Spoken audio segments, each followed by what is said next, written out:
And it's 3, 4, 5 red lights, and it's lights out.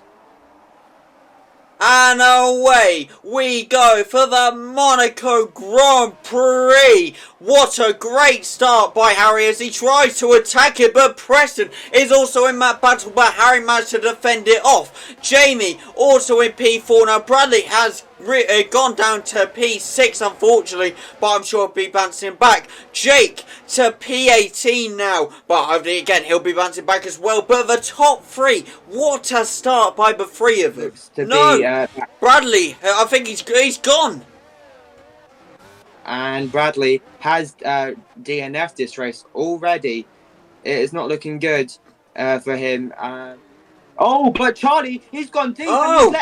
And Harry has now gone into the lead of the race. Charlie making a crucial mistake, maybe locking up in there. But he definitely went deep into that corner and now has cost him the lead of the race. Harry has now moved up into P1. And after making all that pressure and hard work he's done, he has now successfully got past without having to make a sweat at all. And now it'll be Harry the one who has to defend for his life. Oh, and Jake's gone round. Jake has gone round. He's gone round now. So it's not looked good for him so far. Obviously, he might have got damage, but you know. Apparently his actual wheel is messed up a bit. Not sure if that's maybe just a way of pushing the blame or not. Who knows? But if it is, it's been a very, very, very unfortunate debut for Jake so far. I'm surprised he hasn't retired, to be honest. Most drivers get to this point and they think, what's the point? Pulled off to a side. He thought enough was enough, and it's a safety car, and this is given. Oh no! And Harry, he has just narrowly missed the pit stop area. Can't speak right now. He has missed that pit stop area and could not get a free pit stop from this now. This is not what he would want now, but yeah, Harry has finally come into pit. He is opted to go to the hard compound, and if he can get out quick enough, which I'm sure he will, he will limitate that damage of how far he'll drop. He might just drop down to about P6, P7 area.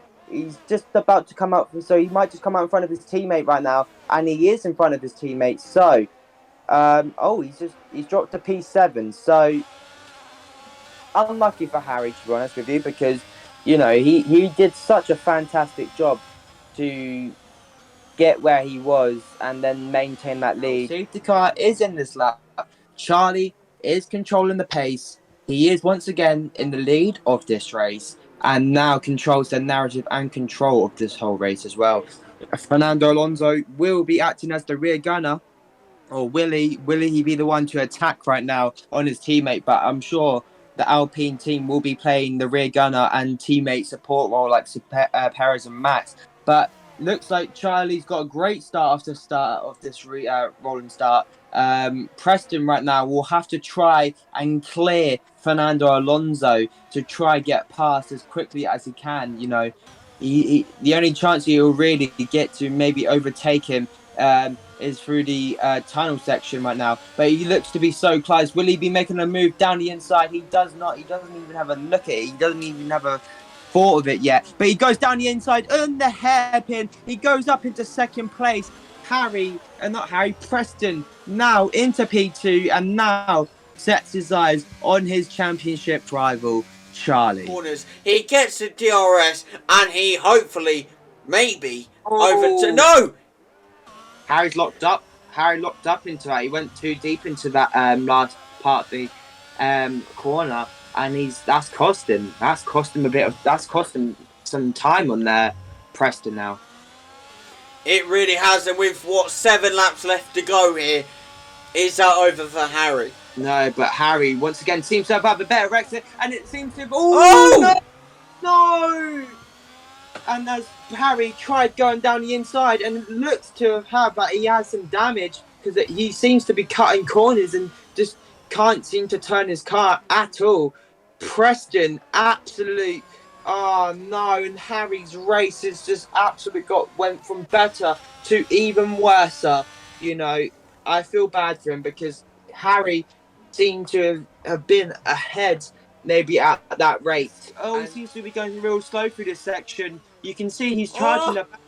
Oh, he touches his rear, but it's going to be very close driving to the line. And it may be all over as Charlie approaches the finishing line and for the first time ever takes P1 the win for the Monaco Grand Prix, and for the first time ever Preston does survive the race. Both of them making historic moves in their campaigns for the championship. Charlie will be loving this because he gets a bigger advantage in the championship, and people will be right back with the podium once the driver of the day is presented, because I always forget that part comes up. The driver of the day of course goes to Charlie. I think he does deserve it, but now we go to the podium, people.